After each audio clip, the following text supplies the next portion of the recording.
Stadiums are the landmarks on the landscape of professional football. They are graveyards for some teams, fortresses for others. They appear forbidding and fraught with peril for teams on the road through a season. Robert Louis Stevenson once said that it is better to travel in hope than to arrive. Teams arrive in different fashion. Losers arrive storm-tossed. Winners arrive star-kissed. For the best teams, arrival marks the beginning rather than the end, for they realize that there is only one thing to be in the NFL, and that is champion of it. Most teams' claim to number one lasts only a game. For others, possibly a season. However, the greatest teams survive the test of time and possess special qualities. One embodied the essence of the word team. Another displayed true grit that made them America's team. One reached out and touched perfection. Another endured for all reasons and all seasons.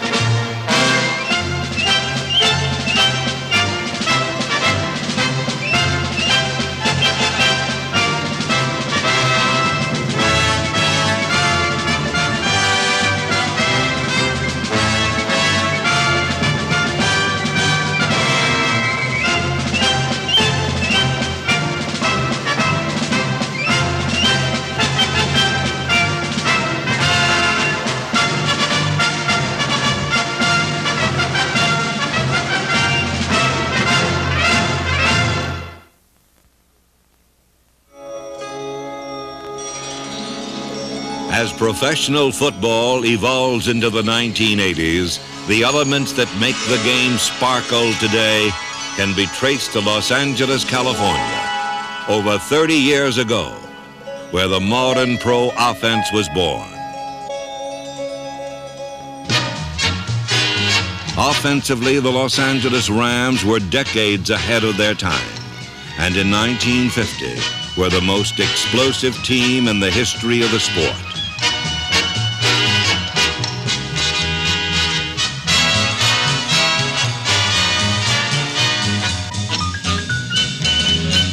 With quarterbacks Bob Waterfield and Norm Van Brocklin throwing to a bounty of all-pro receivers, the Rams presented a carnival of big plays, a merry-go-round offense with a simple philosophy. To hell with how many points the opposition scores, we'll just score more. In one season, the Rams scored 466 points, 39 a game. A pinnacle unmatched by any NFL team before or since. Ironically, the Rams did not win the league title in 1950. That distinction belonged to a group of upstarts, the Cleveland Browns, who joined the NFL and won the championship in their first year of play. Their creator, Paul Brown, was a master innovator. The fabric of pro football was altered by this man and his team. From sending in plays from the sideline to the invention of the face mask, it was Brown's intention that everything his team did would be ahead of its time, and that meant being the best. Quarterback Otto Graham and a thundering fullback named Marion Motley fueled a string of 10 consecutive division or league titles.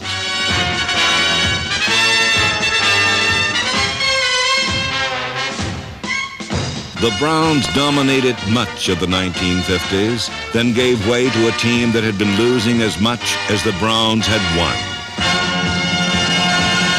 A small town in Wisconsin was turned into the capital of football excellence by the Green Bay Packers.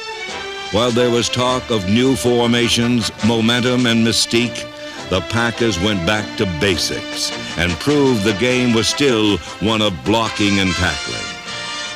They were a mix of old men reborn and golden boys with promise, blended by Vince Lombardi, who demanded total dedication from his team and got it.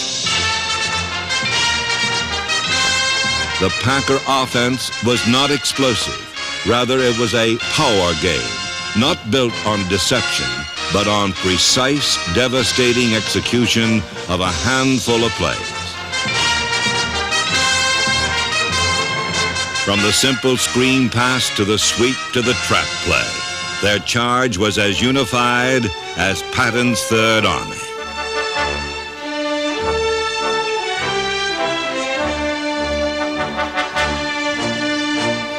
The Packers preferred the feel of a power sweep to the arc of a long pass, but Green Bay pass plays were carried through with the same lean and lethal style.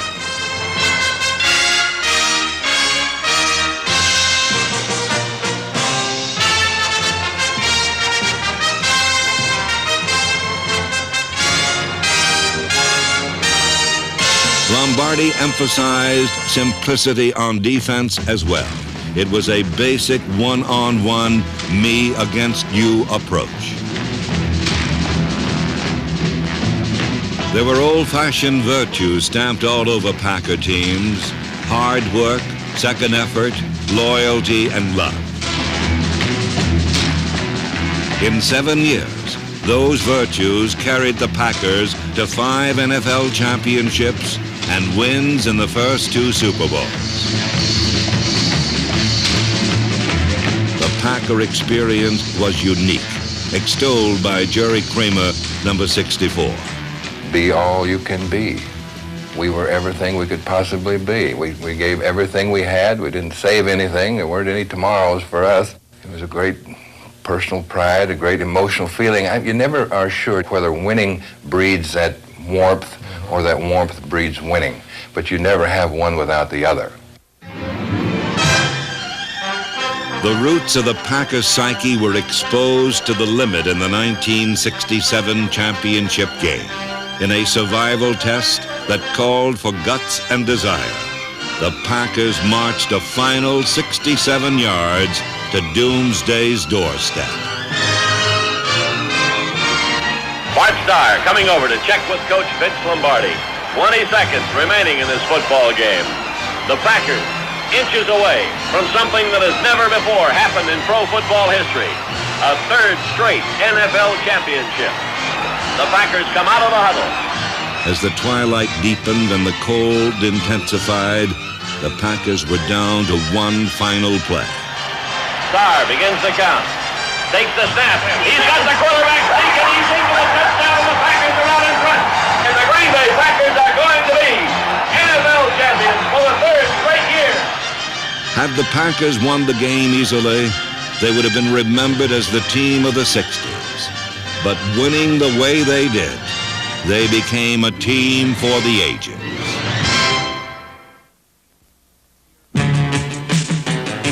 In an era where teams ascend and plummet like comets, the Oakland Raiders have remained a fixed star. 17 straight winning seasons, 9 division titles, 2 Super Bowl championships. From top to bottom, managing general partner Al Davis designed the blueprint for the organization. While Davis patterned Raider uniforms after the Army football team, the Black Knights of the Hudson, he shaped their image after Blackbeard the Pirate.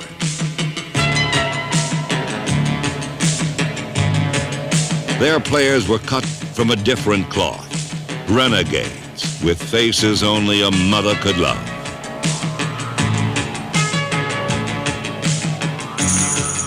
The Raiders cultivated, then reveled in their ominous image.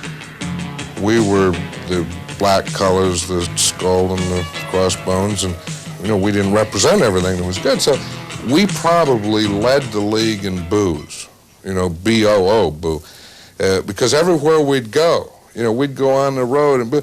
But it was a means of acceptance. The worst thing for your football team to go out on the field would be to complete silence. It's like there's no one there. And we kind of did encourage that, and the players kind of like, that, everyone's against us, we have to band together.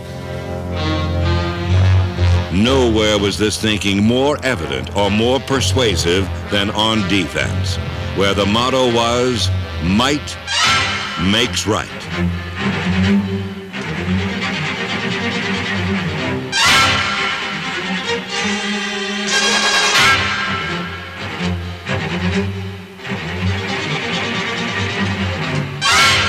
The mauling, brawling Raider defense has traditionally been one of the most intimidating, most penalized, and most effective units in the game. When the Raiders sense fear, anxiety, or weakness, they go for the throat.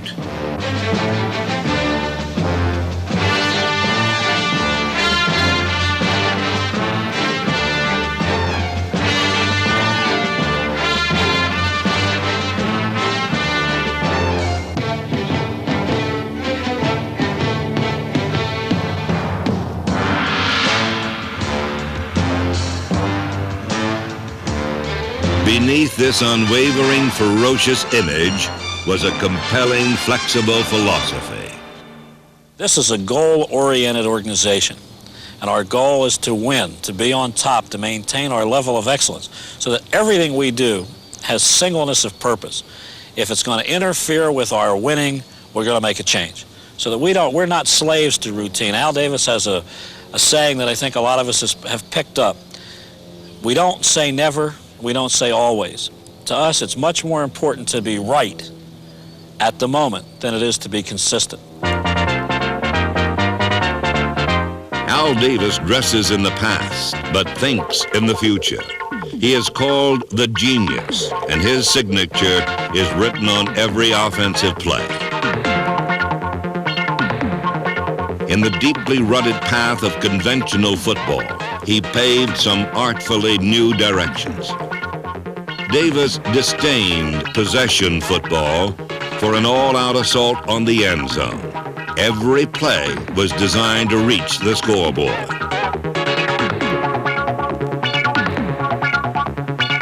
The idea was to keep the defense off balance by always pushing forward, hurrying the ball downfield.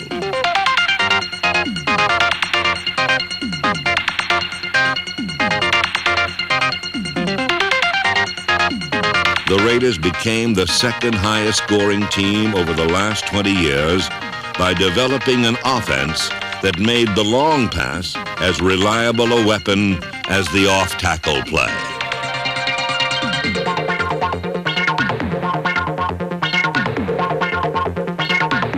Like a New York Yankee emblazoned in pinstripes, the wearer of silver and black was a special person.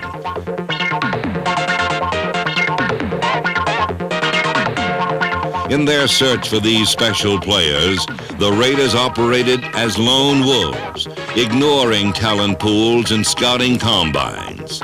Men like Fred Biletnikoff, number 25, fit hand in glove with their unique system. When we bring people in here, we're looking for people who will fit the philosophy of football that we believe in. For instance, when LaMonica was here, he was known as the Mad Bomber. We didn't throw long because we had LaMonica. We got LaMonica because we wanted to throw long.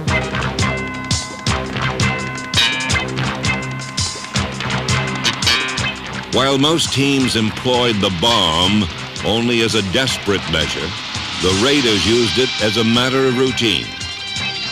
They were the first team to extensively and effectively utilize setbacks to complement receivers in long-distance patterns. Oakland knew well that linebackers were ill-equipped to cover running backs in the open field.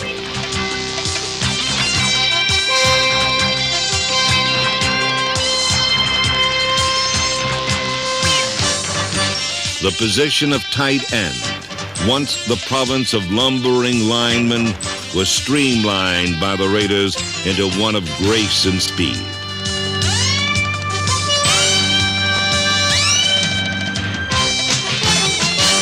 Oakland also tinkered with old notions about offensive linemen and came up with a lineup of giants.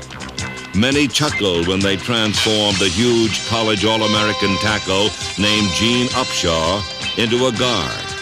As usual, the last laugh came from the Raiders. The Raider running game effectively counterpointed their ambitious passing philosophy.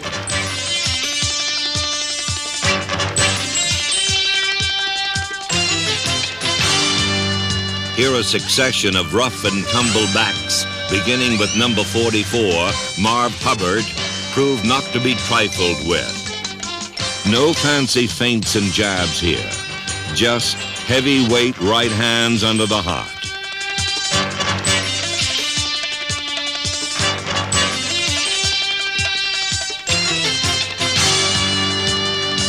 The Raiders have been the winningest team over the past 20 years. Testament that their body of football philosophy remains effectively alive.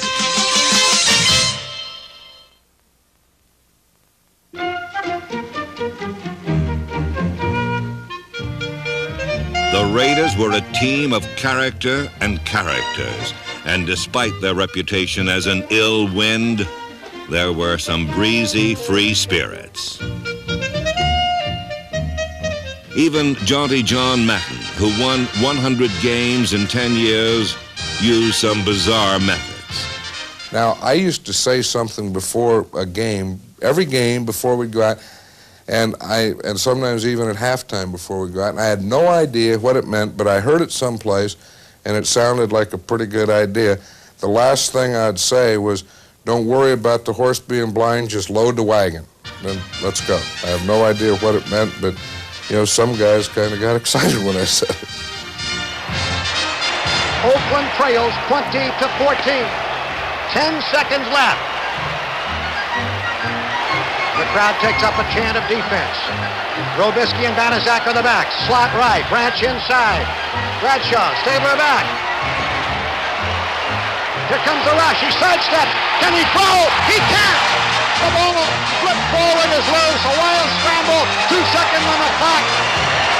Casper grabbing the ball. It is ruled a fumble. Casper is recovered in the end zone. The Oakland Raiders have scored on the most seamless, unbelievable, absolutely impossible dream of a play. The play was aptly called the Holy Roller, another chapter in Raider folklore. They were the unquestioned kings of the improbable, impossible victory. Fantastic finishes and storybook endings lent almost a mythic quality to the team. It's not real. 52,000 people minus a few lonely Raider fans are stunned. A man would be a fool to ever try and write a drama and make you believe it. This one will be relived forever. That's one thing that we'd always taken great pride in, that when we were behind and we had to move the ball and we had to get something done, that we'd do it. When you get in a pressure situation, there's no one that you'd rather have involved in that play than Kenny Stabler. He has the uncanny knack of putting a ball between people and between hands and just being able to slip things in there from all different angles, and that's exactly what he did.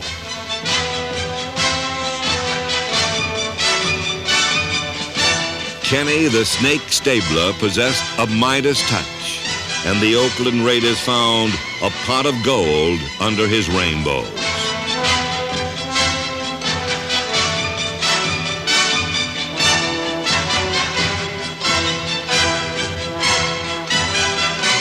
The greatness of Stabler was not measured by statistics, though they were impressive. It was gauged by his heroics in the clutch. Nowhere was this trait more evident than on December 21st, 1974, when a playoff victory appeared certain for Don Shula's Dolphins.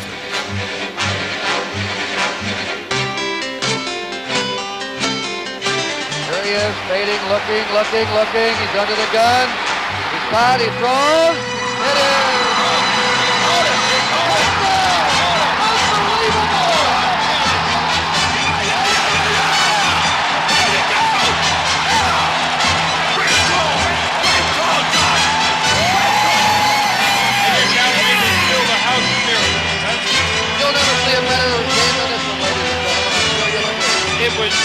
Even though it was called the greatest game ever played, it was not until 3 years later that the Raiders were considered a great team.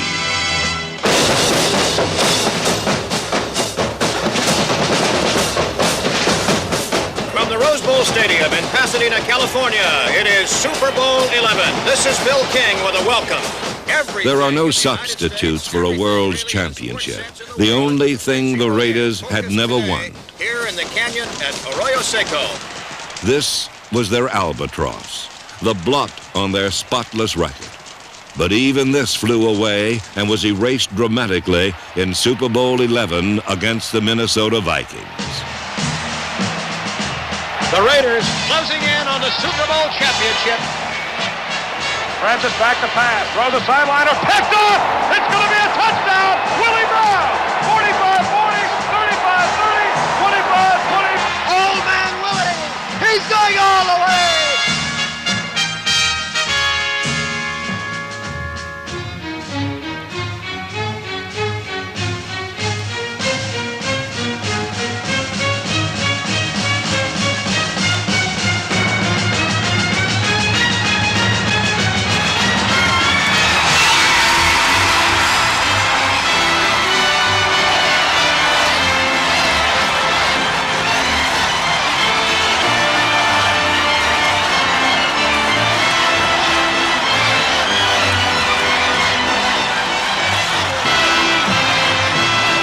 Victory elevated both the Oakland Raiders and John Madden to pro football's most exalted station. 3 years later, another World's Championship with a new coach and new stars confirmed the Oakland Raiders as one of the best teams ever.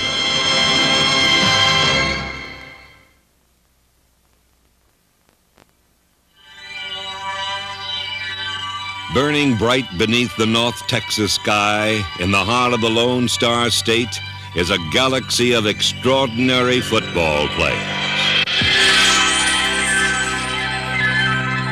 They are the Dallas Cowboys, a freewheeling, all-American, star-kissed team. Motivated and disciplined by the genius of a coach named Landry. The Cowboys are pro football's glamour team, dynamic, progressive, and spectacular.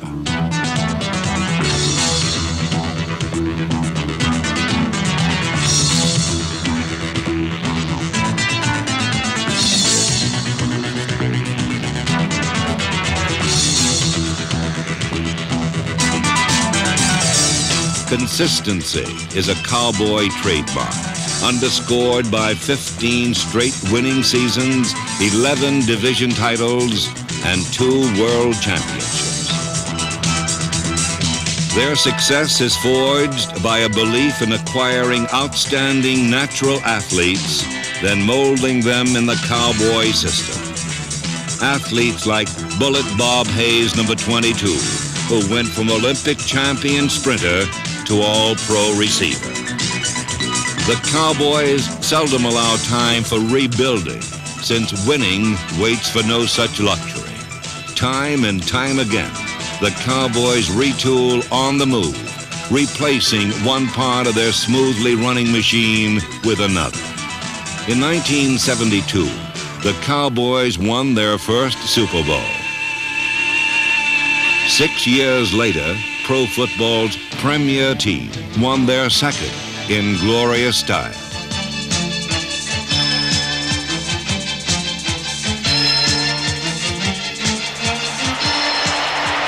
Roger goes deep across the middle, way downfield, and Butch Johnson caught! Touchdown! A sensational diving catch by Butch Johnson, the Cowboy! A world championship is the ultimate achievement in any sport. But Coach Tom Landry has learned more along the way to the Super Bowl than by winning it. Well, I don't think I would enjoy my profession if I knew I was always a winner. I think it's really the chase that's important. It's the challenge that you're after, much more than the winning. The chase begins with defense.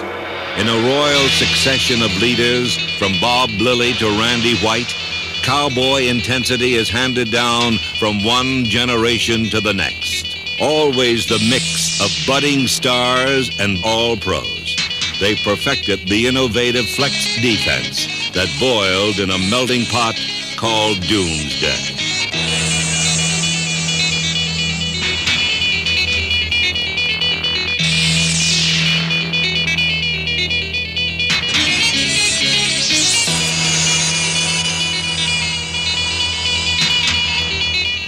In like manner, the Cowboy offense is intricately designed. It looks like confusion to anybody who doesn't know much about the game, because it looks like it's just 11 men attacking each other at one time. But as you learn the game, it becomes very scientific, especially in professional football. It becomes very intriguing and exciting.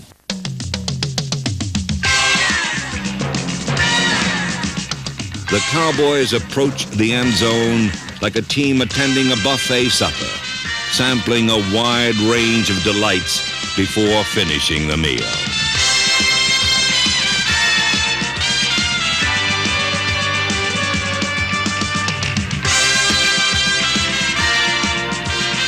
Other Cowboy innovations include reviving the shotgun offense, not used in 15 years.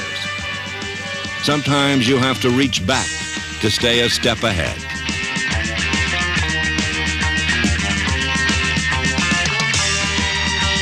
What makes the Cowboys so appealing is what separates the good teams from the great ones. The ability to come from behind to win. Shotgun formation, Staubach looking into the face of a four-man rush, throwing, caught, springs. Go. Touchdown. Touchdown, run, springs. Given a win-or-else situation in the closing moments, no team was ever better. You gotta love them. I mean, you gotta love the Cowboys. They're the most exciting team in the NFL. They can pull it out. 42 seconds left in the game. Redskins lead by 6. This is a killer. Second down and 8. From the 8-yard line. No shotgun this time. Staubach throwing in the end zone. Cody Hill! Touchdown! Cody Hill! Oh, the stadium goes wild. The Cowboys have won the East. The Cowboys have come from behind twice. Unbelievable. The Cowboys' comeback charisma was embodied in Roger Staubach. When he bid his grand farewell to the game, there were doubts that his magic could be replaced. But Danny White, who had watched Staubach miracles from the sidelines for 6 years, had that same penchant for saving lost causes with last-second heroics. Here comes the blitz again. Danny back to throw into the end zone. Caught! Touchdown! From Bob Hayes to Drew Pearson, from Bob Lilly to Randy White, and from Roger Staubach to Danny White, another Cowboy transition was complete. It's not so much that the Cowboys win football games, it's the manner in which they win that makes them one of the best ever.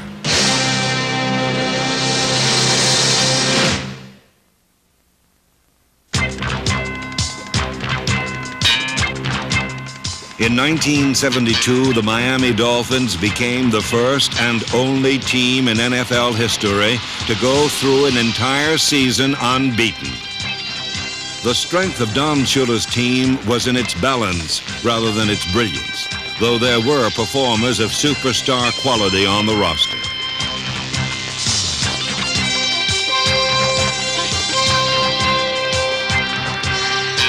Basically, Miami ran a conservative, straight-ahead offense that featured number 39 fullback Larry Zonka.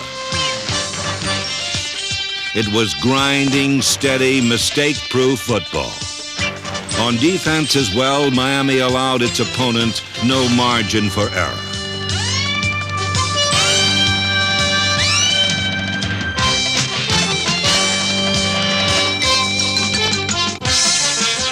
Before the coming of Don Shula, the Dolphins' biggest name was Flipper, who frolicked in a tank in the east end zone of the half-empty Orange Bowl.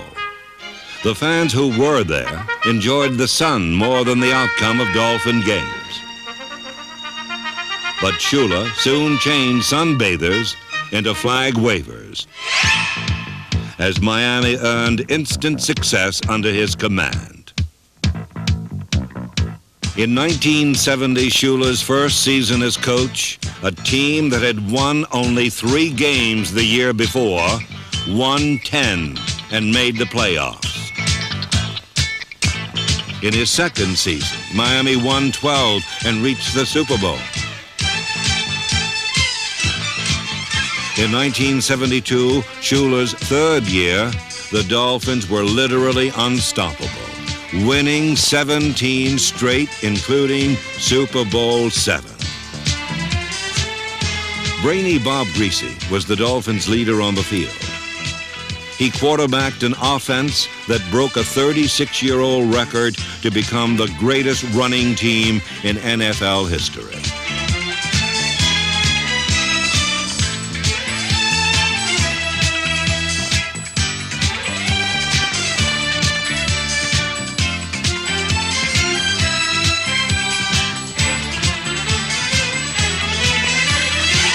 Behind an offensive line that was simply awesome, Miami became the first to have 2,000-yard runners on the same squad. The inside man was Zonka, the prototype of the bruising fullback. He was perfectly complemented by the outside moves and speed of number 22, Mercury Morris.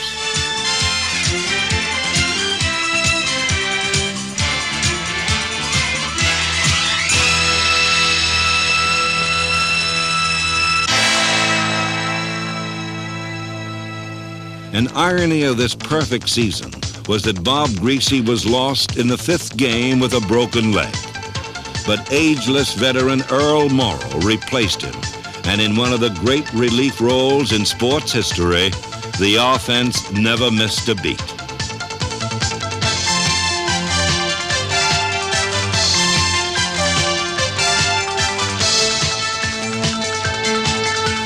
Miami's famous no-name defense also came to the rescue, performing brilliantly and often putting points on the scoreboard themselves.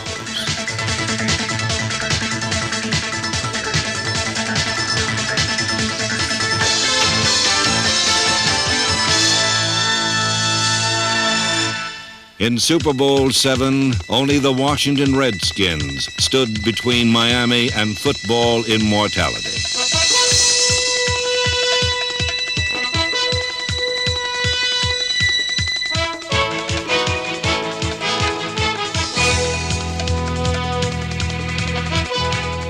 The Dolphins defeated the Redskins and ended the year with 17 wins and no defeats.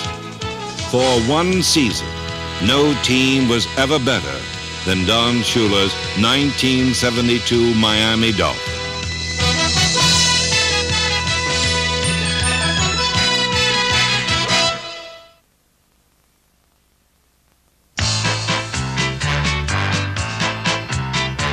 For 40 years, no team was ever as bad as the Pittsburgh Steelers.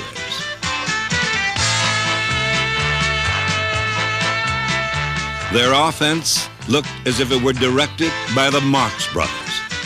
And on defense, they went down like paper soldiers in the wind.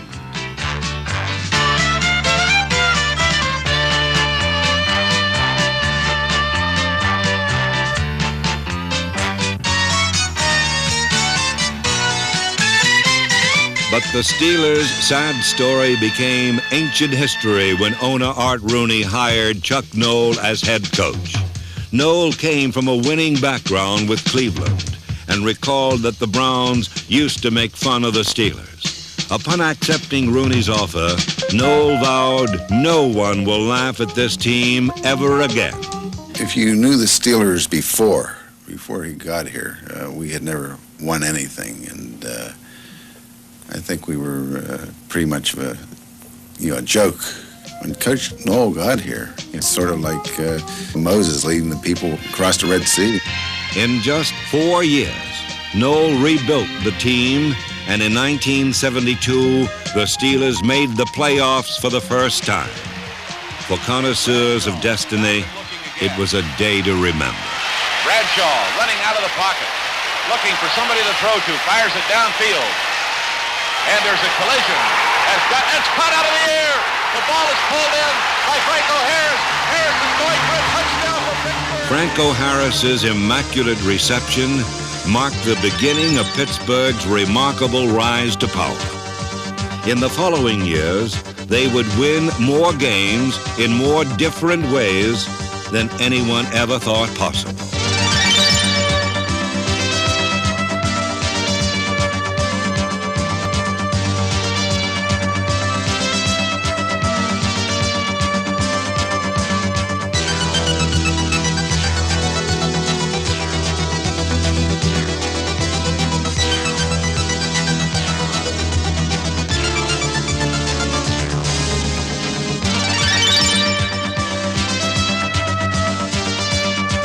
Due to superb college drafting, no team ever challenged its opponents with as many great athletes.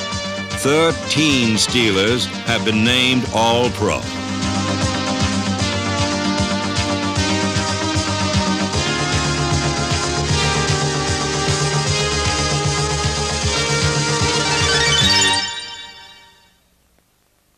Here comes Terry Bradshaw now. Where's that? Terry. Good luck today, baby. Okay, Franco. Watch yourself. See you later.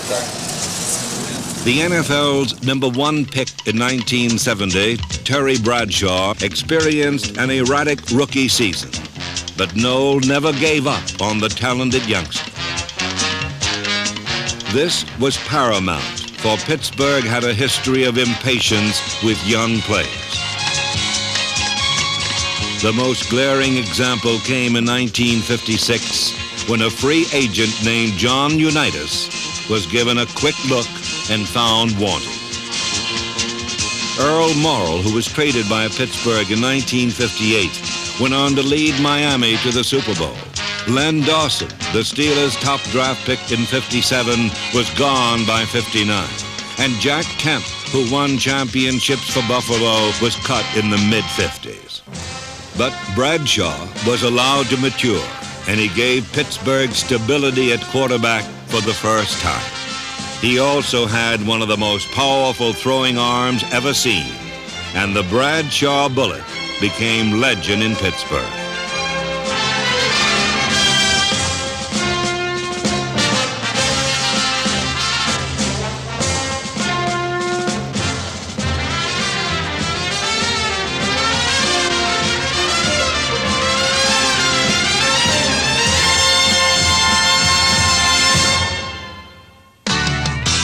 While Bradshaw was brilliant, the power gear of Pittsburgh's attack was the ground game. That meant number 32, Franco Harris, Pittsburgh's perennial 1,000-yard rusher and the third leading runner of all time.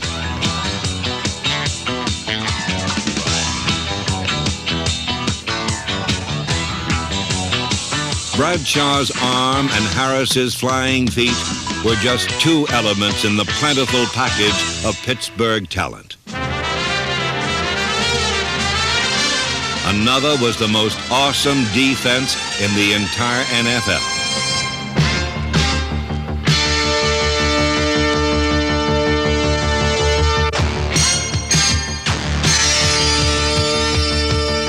Pittsburgh's steel curtain simply manhandled opponents with sheer physical strength.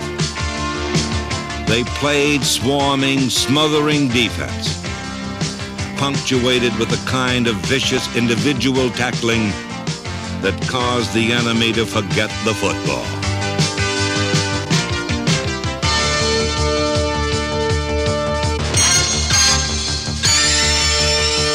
No defense in football could equal Pittsburgh's invincible steel curtain.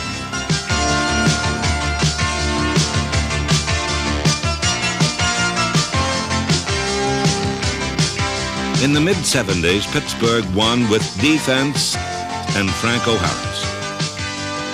In the late 70s, their tactics changed. Everybody knows we run Franco, and everybody's trying to stop Franco. And so we just said, fine, you stop Franco, we'll throw the football.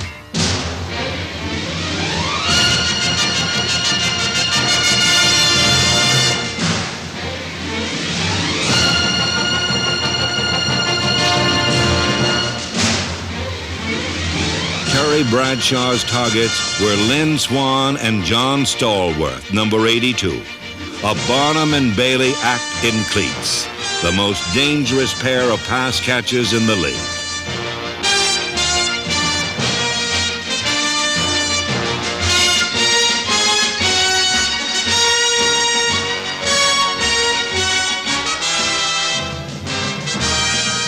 No story about the Steelers would be complete without Pittsburgh's fanatical following.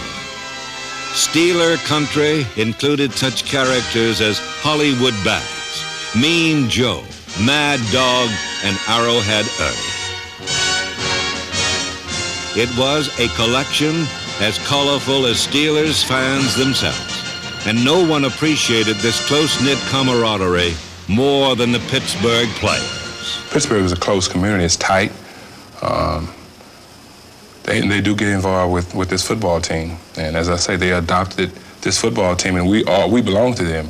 That's my Pittsburgh Steeler right there. They're really tremendous fans, and they will not be outdone by any other National Football League city. You want to see the killer for Cleveland today? Yeah. Right here, Cole. We got the Italian That's whammy. That's the big red pepper, Italian whammy. We put it on, that means Cleveland can't do nothing. NFL films never seen the red pepper. That's right, give him the red pepper. And I tell you, wait a minute, here's the kicker. This you got to see. I know you ain't never seen this in your life. Here's the man right here, inside. There it is. Little Italian hunchback. There's the killer. But the real killer was the terrible tower. It posed an insurmountable obstacle for Pittsburgh's opponents. The Steelers have that terrible towel going for them. Yep, this year we've had a revival of the terrible towel. It imputes great strength to the Steelers and, if need be, poses mysterious difficulties for the enemy. You'll see thousands upon thousands of terrible towels waving out in those stands today. The terrible towel is poised to strike, and so are the Steelers. Bradshaw giving the ball to Blyer. Blyer reverses it to Swan. He gives it back to Bradshaw. Bradshaw fired for Cunningham. A Pittsburgh touchdown. How about that? A Pittsburgh touchdown to win the ball. Of all the cheers during the Steeler dynasty, the most welcome was heard in 1974. Pittsburgh's going to the Super Bowl. We got a feeling. Pittsburgh's going to the Super Bowl. We got a feeling. Art Rooney's team won the Super Bowl in 1974 and again in 1975 against the Dallas Cowboys.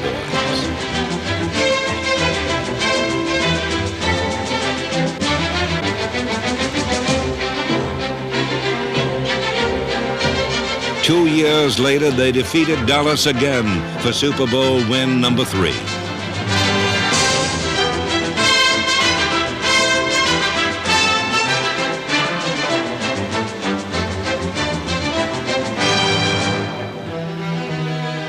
Then in 1980, they won over the Los Angeles Rams in Super Bowl 14. The Pittsburgh Steelers made up for 40 years of defeat with a decade of victory. A decade unequaled for sustained excellence. 8 straight playoff appearances, 4 Super Bowl championships.